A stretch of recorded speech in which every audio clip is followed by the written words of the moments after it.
Good afternoon and welcome to the program, the afternoon edition. My name is Isa Mu. Today, we shall be looking at something unique. I know for some time now we've taken off that particular aspect that has to do with politics to face local issues within the FCT.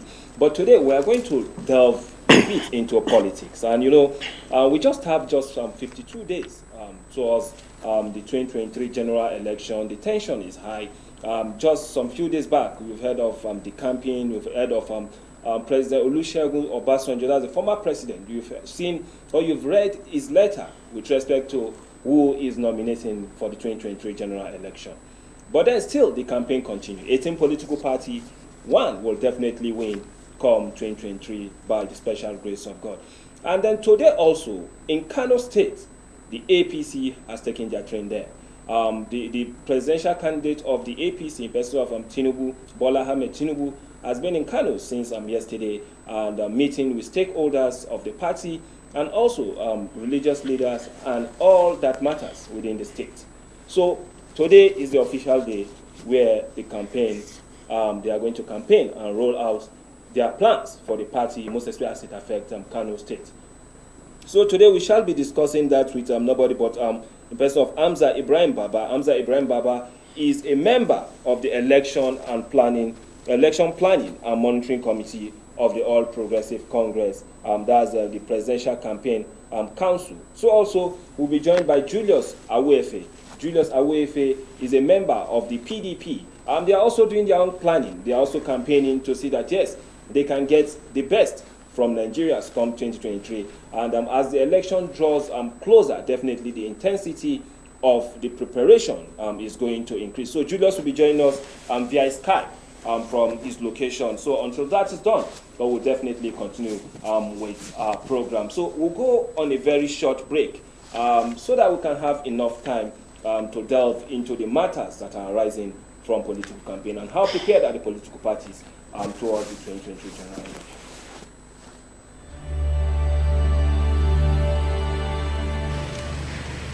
Mr. President, last Saturday, the country which I have the honor to represent, the Federation of Nigeria, became independent and assumed the rights and the responsibilities of a sovereign state.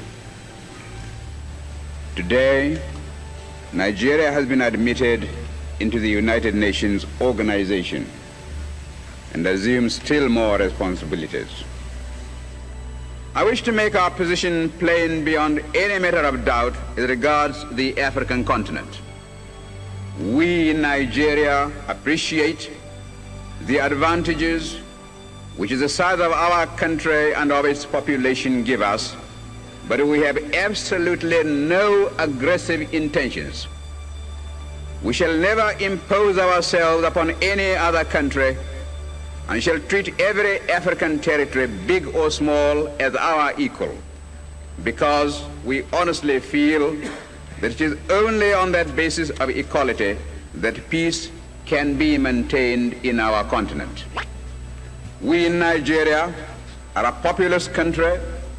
There are about 40 million of us, and our territory is relatively large. We are willing to learn before we rush into the field of international politics. But we are totally unwilling to be diverted from the ideals which we think true. That is the reason, Mr. President, why we in Nigeria shall not be found to align ourselves as a matter of routine with any particular bloc. Indeed, I hate the very idea of blocs existing at all in the United Nations. It seems to me to be a contradiction in terms. When we hear the world crying out for peace, we may receive the inspiration to deal with these intractable problems and be able really to devote all our resources to the advancement of mankind by applying those eternal truths which will inevitably persist long after we ourselves are utterly forgotten. Thank you, Mr. President.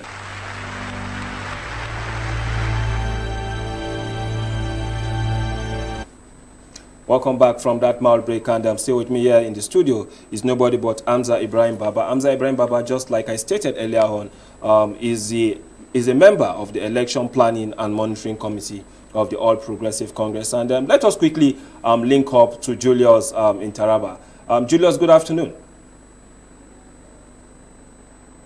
Okay, while we await for the connection for Julius to establish himself to join the conversation, because we expected him to give us his own viewpoint with respect to how PDP have been going on with their campaign. The election is just 52 days. So let me quickly come back to the studio here. Hamza, welcome and good afternoon. You are now on the afternoon edition. It's nice having you. Good afternoon. I can imagine that before now, the gyration of the APC preparation towards the 2023 general election has been there, and we can still see that you people are also presently you are in Kano State.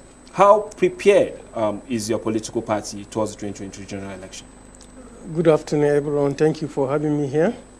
Well, you can see is for everybody to see the energy, how we are mobile, how we are crisscrossing all parts of the country. You can see the energy of our presidential candidate is quite amazing. He's, going from one state to another. Maybe if the women team is actually in Taraba, you see the PCC will be in Kano, the other one will be in Kaduna. We are all over the country. This to show you the acceptability of the public on what we have sold to them. We have our manifesto ready. We call it a Renewed Hope Manifesto. And the manifesto is an outcome of detailed need assessments of what Nigerians need, and it's actually looking at the current challenges while not ignoring the also future challenges of Nigeria. The manifesto has looked at the areas of the security, the areas of the economy, the fiscal policy, so many other sectors where we have challenges. Of course, the manifesto, we call it a renewed hope. It's a continuation, it's a consolidation of what APC government has been doing in the last 7 years. We're not looking at anything new. So the Nigerians people have looked at the manifestos, they have dissected it, they have accepted it, and that's why you see the energy. That's why you see we're all over, people troop in their thousands, hundreds of thousands, receiving our presidential candidate wherever we go. We're in Kano. Just go and look at the crowd, the women, the youth coming out to receive our candidates. Everybody is looking forward to hear from him, hear what he has to say about, taking Nigeria into another height.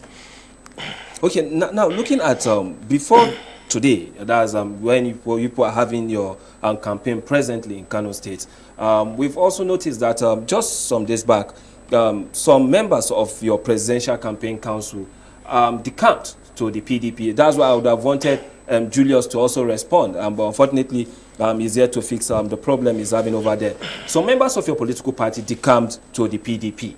How did your party receive that news? Well, it's a continuous process. You lose some, you gain some. Just last couple of weeks, the coordinator of Atiku's campaign in the whole of Northeast, the entire Northeast, Jamilu Gomna, is a heavyweight. He came to us. We received him. He, realized that this is where he belongs to. He's a people's party, a progressive party that is capable of taking Nigeria to greater heights. So in politics, you lose some, you gain some. So it is nothing new in politics. People, decamp, based on their belief, based on, what they perceive to be, a party that will bring development to them. Or maybe probably some of them are looking at their own self-interest, pursuing their own self-individual interest. So it is nothing new in politics. People decamp from one party to another. We lose some, we receive some.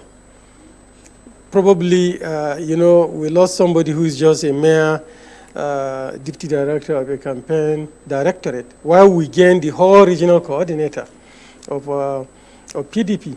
So I can see that we gain more, APC gain more. So now, do you think your party, looking at the 2023 general election, campaign is one avenue where people are going to definitely sell the party, sell the candidate, and the rest? Today, your party is campaigning in Kano State.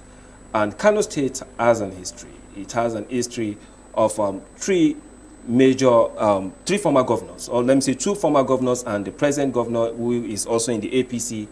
One of the previous governor is in PDP, who is also an heavyweight. And then you also have one, Kwankwaso, Rabi Musa Kwankwaso, who is also a presidential candidate and is in the NNPP. Do you see your party taking Kano because of the huge amount of the population and then the stakeholders that are involved in Absolutely. all the parties? Absolutely. We're taking Kano with a wide margin. I'm very optimistic about that because APC is the only party in Kano who has the structure. Come and look at the structure. I don't want to tell you more about our planning in Kano, but we have touched lives in Kano. Governor Ganduje has done extremely well in terms of infrastructure, in terms of empowerment, in terms of so many other sectors. So we want to leverage on that his performance, plus the popularity of our presidential candidate, plus so many other people who are in heavyweights that we have in Kano who are in APC, and some of them are contesting various positions from senatorial positions to House of Reps positions. So I assure you that with the level of structure I see, with the level of the involvement of youth, the middle class, people who are in the business sector, the businessmen in Kano. Kano is a center of commerce, and the government has done so much for business. They have opened up opportunities for businessmen in Kano, and they are happy with APC as a party. You believe with me that our candidate, sometime in the last two months or so, held a kind of interaction, town hall meeting with business communities in Kano. They ask him a lot of questions about what are his plans for business to thrive in Kano, because we Kano people, we grow to see business. That's what we know.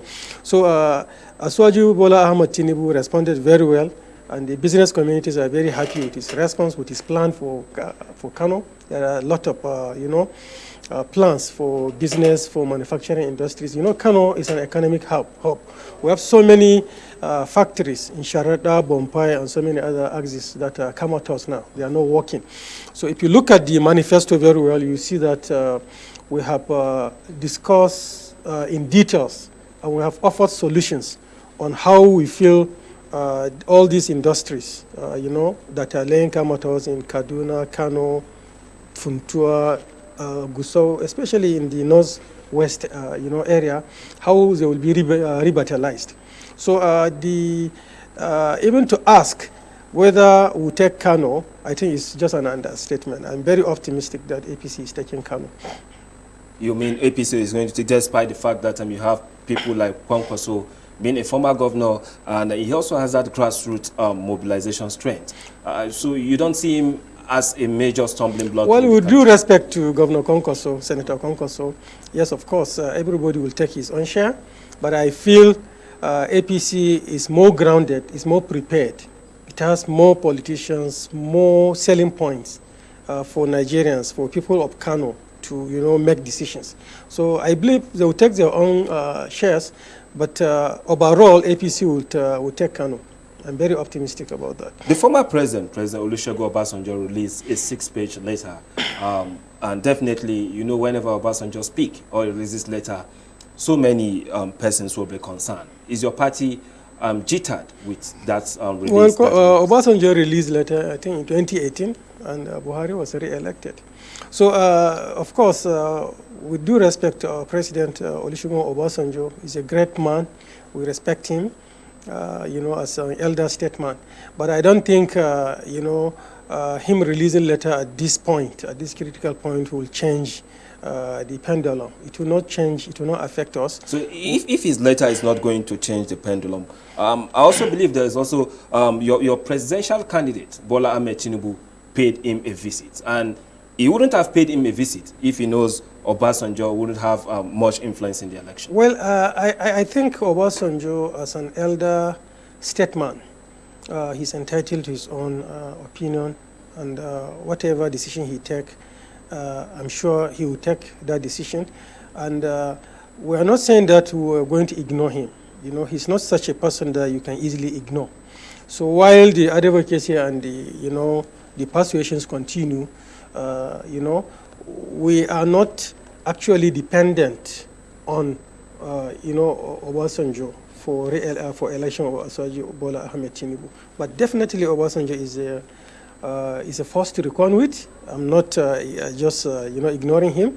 But what I'm saying is he's entitled to his own opinion. He wrote a letter in 2018 against President Muhammadu Buhari, and yet in 2019, President Muhammadu Buhari was re-elected as president of Nigeria. That's my own point. So he won't have any major influence? Well, I don't think so, but I think we'll continue to discuss those people at the highest level who are actually talking to our former president. They will continue to engage him for him to see reason that this is where people's support, acceptability of our candidate, a person who has done very well in Lagos, who laid the background of a modern Lagos, emergence of modern Lagos state, and a person who we hope will actually replicate his achievements of Lagos state into a greater Nigeria. So I'm sure our beloved President, Olusegun Obasanjo, is going to see reason at a particular time that this is the choice of the greater Nigerians, and I'm sure he's going to come and join us at a very good time. Beyond Obasanjo, the push he made was for a particular political party. That's the Labour Party in person of Peter Obi. And for some time now, there has been that noise that the Labour Party is also a major party. Are you concerned with the strengthening of the Labour Party? I'm not. Why? I'm not at all. You see, election in Nigeria, traditionally, has always been a two-party election system. And I'm not saying that Labour Party, the entrance of Labour Party into the political calculation will not actually affect the overall election results. But I don't think it will affect it in the sense that it will change the final outcome of the result. You need time to establish party structure from the polling unit level to the ward level, to the local government level, to the state level. And all this we are not seeing in Labour Party. They are making a lot of noises in the social media, and what have you. They are pulling crowd here and there. But I'm telling you, politics, presidential elections is more than that. Gubernatorial election is more than that. You need structure at every single polling unit. In my own party, we have our structures. In polling unit, we have the leadership of the polling unit, and then we have the leadership at the ward level, the local government level. I'm not seeing that in Labour Party. I'm not seeing that in New Nigeria Party, NNPP. Maybe except in some they look more like regional parties. But people also do complain that even your candidates, the president, that's Asuwaji Bola Ahmed Tinubu, is more of a regional party than a national APC. Well, I don't know what you're talking about. But let me tell you, APC won an election started winning elections since 2014 when, the merger took place. There was there were some local government elections here and there. And then in 2015, APC won an election, I think with 23 governors, if I'm getting it right. And since then, we have been winning more states. And in each state where we have governor, that we have the local government, we have the councillors, we have. So I don't really understand why you are saying that APC is a regional party. APC is not a regional party. But that's the push that even some of the presidential candidates are also saying that your presidential candidate is more of a regional person than a national person. You see, if maybe for the sake of the general audience, if they don't know who Asuwaji Bola Ahmed Tinubu is, he's a person who is a bridge builder, who has been, looking at, who has been looking beyond his region. He started in Lagos. He did very well in Lagos. They started as an AC party. Later, it merged with some other parties to form APC. This was a person who, at his own expense, gave out the presidential ticket, I think, in 2007 to Wale Nuhu Ribadu. I think to Atiku Abubakar in 2007. And then in 2011, when it became ACN, he gave it out to Atiku Abubakar, who is now the the presidential candidate of PDP. He reached out, he built people all over the country. That's why, against all odds, he won the primaries. I don't know whether you were in Abuja when the primary elections took place. I was there. Yeah, so I'm sure a lot of you journalists, you wrote him off. You felt maybe probably this was... You know, as a journalist, our work basically shouldn't be partisan. All what we see is what we report. But so you make analysis, and a lot of you people, made analysis. I saw so many analyses. I read it in newspapers. I saw interviews. I saw TV programs. Some were doing their own analysis.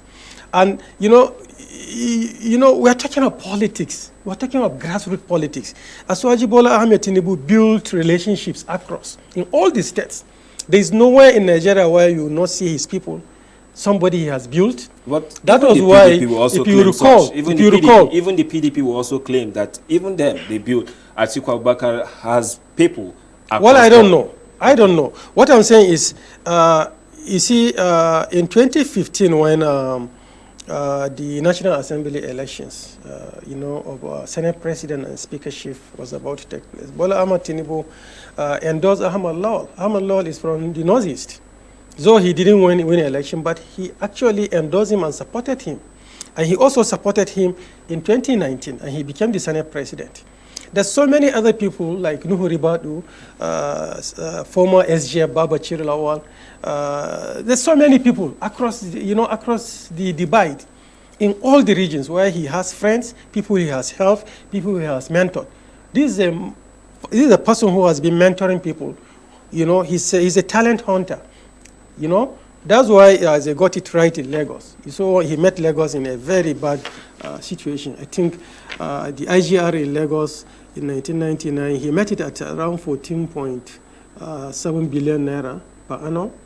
And he left it at 248 billion naira. How was he able to do that? Because he assembled the people. He identified people who are talented, who can make things happen. As soon as he was elected in 1999, he established what we call a transition working group. Professor Patu Tomi was there, Wale Edu was there, and so many, experts, professionals. And they sat down, they put together, they came up with recommendations. And these recommendations were implemented because he brought people, Lai Mohammed, Fashola, Professor Yemi Osinbajo, so many people, not from Lagos, from, across, even from Southeast, some. We have a commissioner here in Lagos who is from Daura. He's a commissioner of waterfront in Lagos, and he's doing very well.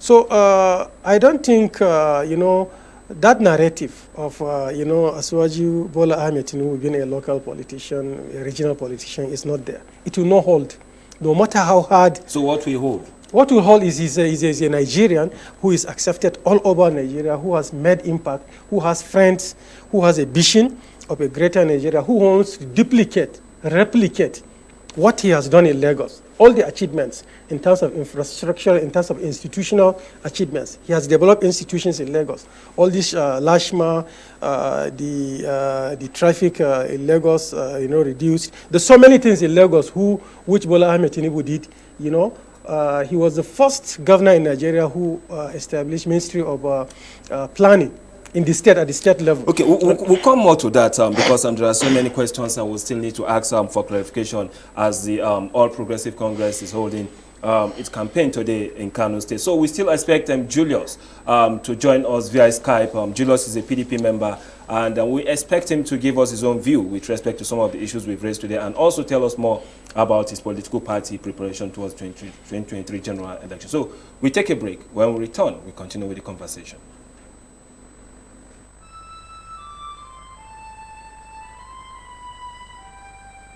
We are a nation blessed with people of diverse cultures, religions, languages, and opinions. It is ironic that we are now being ripped apart by our greatest strength, our diversity.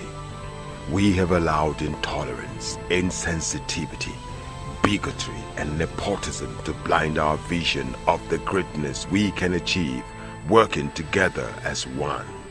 We may not have the same culture, nor religion, nor language, but we all belong to the same nation by the divine will of God. We did not choose to be Nigerians. Nigeria chose us. This nation is our divine heritage, and if we open our eyes, we would realize that what divides us pales in comparison to what unites us. And by the comparison and conciliation of our differences, we will grow until our differences disappear. Our unity cannot be willed by mere declarations, nor do we get unity by ignoring the questions that beg for answers. We must celebrate our diversity and debate our differences without fracturing our unity. Our strength is not in our numbers, but in our unity, because even the weak become strong when united. Nigeria unite. This message is brought to you by Abuja Broadcasting Corporation, owners and operators of ASO Radio 93.5 FM Abuja, ASO Television DSTV Channel 392, Star Times Terrestrial Channel 127, Free TV Channel 507, People's TV Channel 285, and UHF Channel 38. Welcome back from that mild break, and still with me in the studio is Hamza Ibrahim Baba. Hamza Ibrahim Baba is a member, Election Planning and Monitoring Committee of the All Progressive Congress Presidential Campaign Council. And we are still expecting Julius to join us. We don't know what is wrong with him, with his network over there. And definitely, once that clicked, he's going to join us to also give us his own part of the PDP preparation towards the 2023 general election. And the campaign so far, what they've done, we just have 52 days to this election. So much need to be done as we get towards the election. So before the break, you were giving us an analysis of what Tinubu has done. Other governors will also say they've done such. They've done so much, just like him. You have the Peter Obi, Atiku was once a vice president. People said he did so much. But then, let us keep that aside. One major issue, or one major fear before this time, even during the primaries, was the issue of that is a bit whole. How can you defend him with respect to this? Well, yeah, age can never be a barrier. Looking at globally, we have the President of the United States of America. I think he's getting to 80 years. He's doing his work. He's agile. He has people that are working together with him.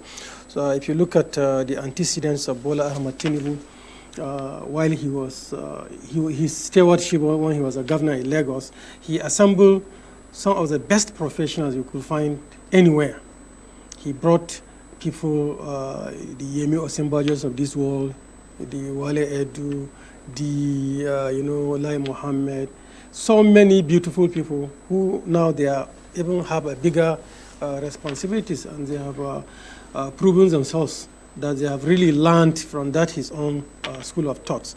So agreed, yes, he might be a bit old, but that is not a barrier for him.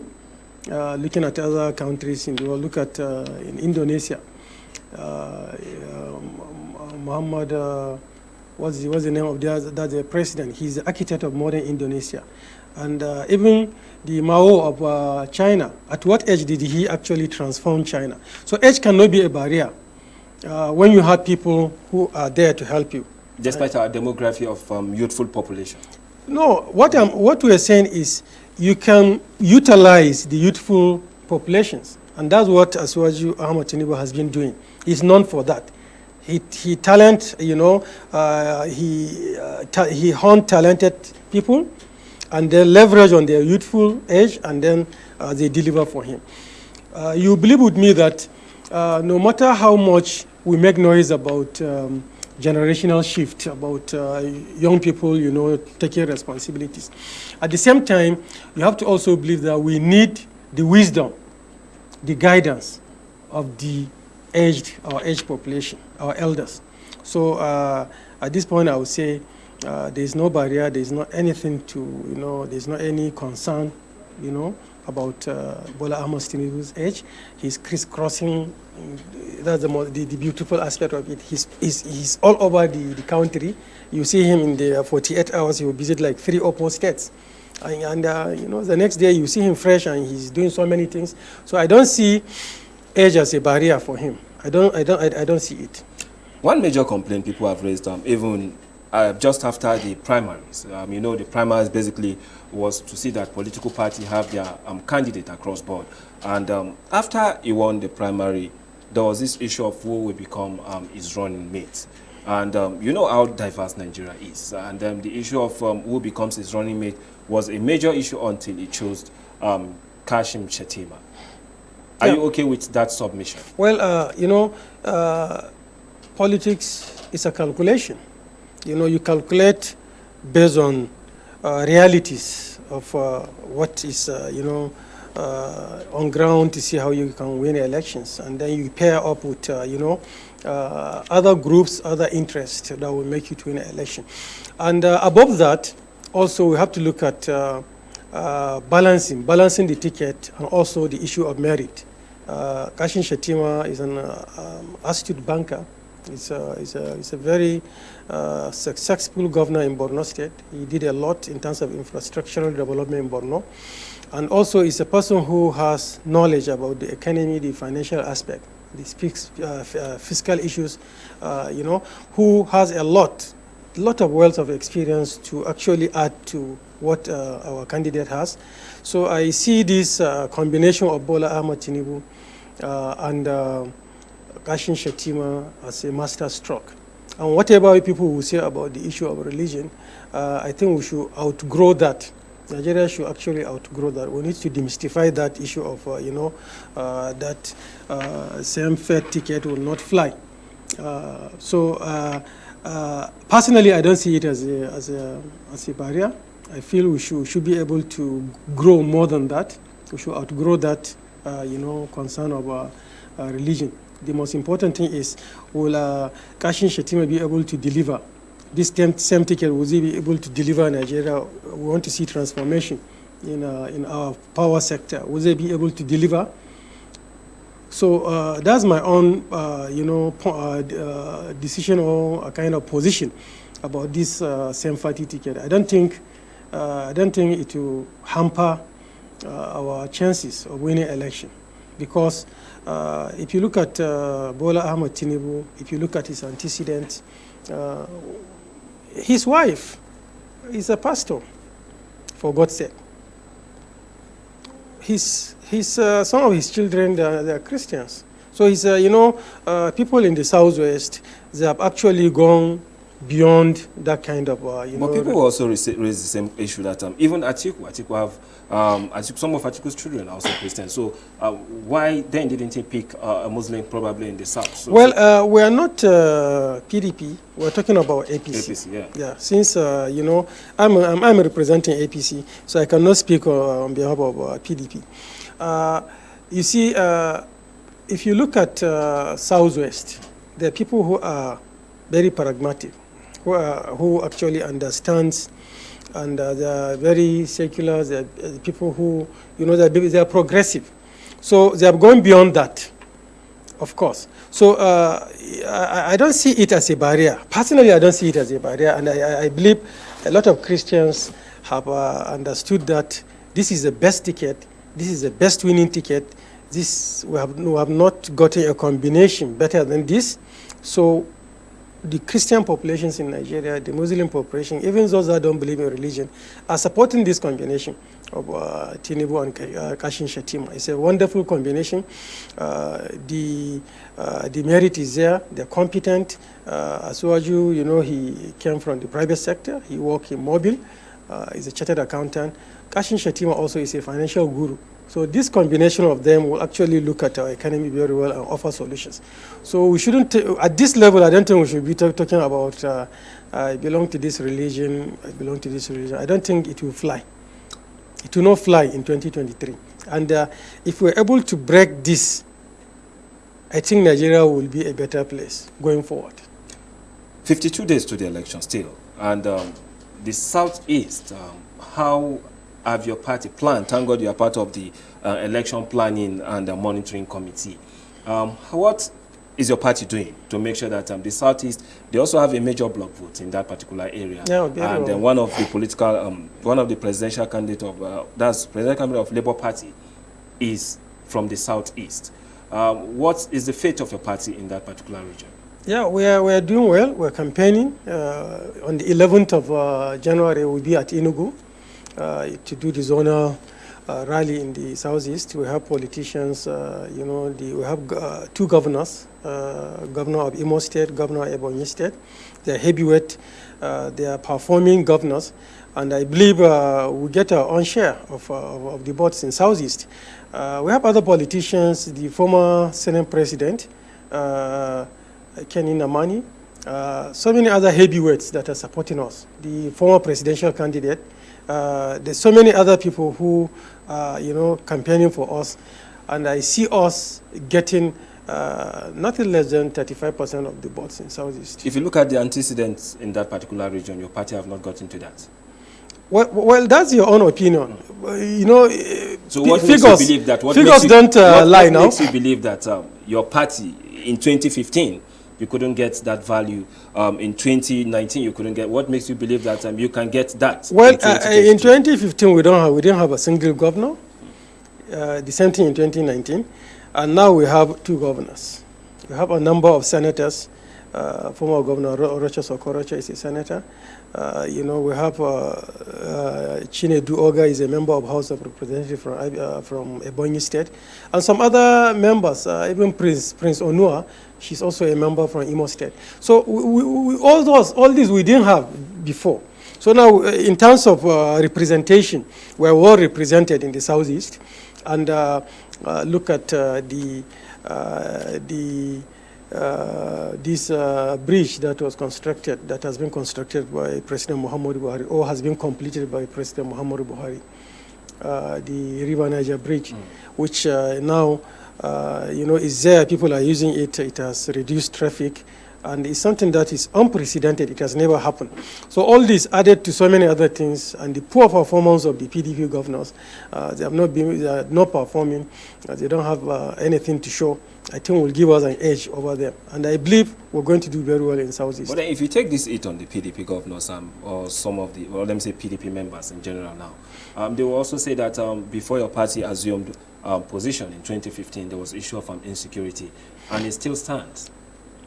Yeah, it stands. In 2015, we had some local governments in Borno State that were completely taken over by Boko Haram, and they hosted the flag. They say it was a former caliphate, and now we don't have that. And even all these attacks that we're having all over the country, in the north, especially in Kano, so many other states, we don't have them now. In Abuja, the UN building was bombed, the police headquarters was bombed, churches were being bombed. Now we don't have that. So now we have another dimension of banditry in the northwest. So insecurity issue is a continuous issue. I know we have done very well in the northeast. Now we have another frontier in the northwest, and we're doing a lot. A lot is being done. There's a surveillance that has been happening over that Kaduna, Abuja, road, and we have seen a reduction, significant reduction in the attacks by bandits. All these kidnappings have reduced. These railway services have resumed, and people are traveling. There are plans by, as well, if you look at the manifesto very well, you look at the security aspect. We have plans to employ technology, and you see a lot of more recruitment of personnel. You see improvement in the welfare of these armed forces. Even their family members will be getting allowances if Asiwaju win. Go and look at the manifesto. There was that plan, there was that issue, but still we are still... No, there was no. It's a different. That's what we people are making. Was that the reason why you call it renewed hope? Was that the reason why you call it renewed hope? Yes, the mistakes you are making. Yes. It's this is our aspiration. Is it the mistake we are making, or what your party are... Well, I don't know your perception. Okay, yeah. So you see, this renewed hope is a consolidation we hope to consolidate on the past gains or on the existing gains we're experiencing in the APC government. It's a continuation. It's a one government. We acknowledge there are mistakes here and there. We could have done better in the areas of security, in the areas of economy. Asiwaju is a different person with different vision, with different goals, with different people that he will use. So definitely we will see a better approach, a more robust approach. That's not saying that our government, our present government, has not done well. They have done very well. Of course, we're bound to make mistakes here and there, but I assure you that you see a better improved welfare of our armed forces, those that are in the front line. You see a better supply of equipment and weapons for them, and you definitely see a more robust technology being applied, because we need technology to arrest the activities of these bandits. And I think a lot is happening now. So we'll look at what this government is doing, and then we'll now apply more ideas and wisdom. I'm happy you are here in the studio today, and there's something that has been beating my mind. And I would like to ask you just in 2 minutes if you can answer that, so that we call it a day. APC is adopting a new strategy in campaign. That's my observation. Unlike in 2015, you see the vice president, the president moving together, 2019, same way. But this time around, there seems to be a decentralization. Chetima was in Zaria yesterday, where he met with the Emir of Zazzau. Bola Ahmed Tinubu was in Kano, meeting with the Emir of Kano. So why this new strategy? Well, that's what I am telling you. We're all over the country. We're everywhere. We want to cover all the, all the traditional institutions, and also want to cover all the areas. All our stakeholders, we're meeting with them. If you even look at our directorates, you see that we have directors of artisans, we have stakeholders, we have so many, we have touched almost all aspects. We've covered all, stakeholders, and we are reaching out. And the energy is there. And you see our candidate, tomorrow he's going somewhere. As soon as he finished with Kano today, tomorrow is another state. If you look at the timetable, every day we have a line of activities that we are doing. So this to show you his, how active he is, how energetic he is, and the also acceptability. At this point, I have to appreciate, all Nigerians that are trooping out to come and welcome our candidate. This to show how the kind of love and the affections they have for our candidate, and the acceptability of our plans, our manifestos, is very robust. And I will urge people to read these manifestos. We are even translating it into Hausa, different languages, Yoruba, Igbo, and we'll distribute it to people to read and understand what our candidate stands for. And I assure you that you'll see a better Nigeria, not only renewed hope, a renewed Nigeria, a transformed Nigeria, inshallah. Thank you so much. Honorable Hamza Ibrahim Baba, a member of the Election Planning and Monitoring Committee of the APC. Discussing issue with you definitely is very, very enlightening. You've given us answers to some of the questions that is bothering Nigeria, and we expect to have you more as your party is holding its presidential campaign in Kano. So this is how far we can go today on the program, the afternoon edition, discussing with a member of the Presidential Campaign Council of the All Progressive. Unfortunately, we couldn't get John from joining us earlier on because of network issue and where he is located. So thank you so much for listening, and once more, have a wonderful day. Yeah.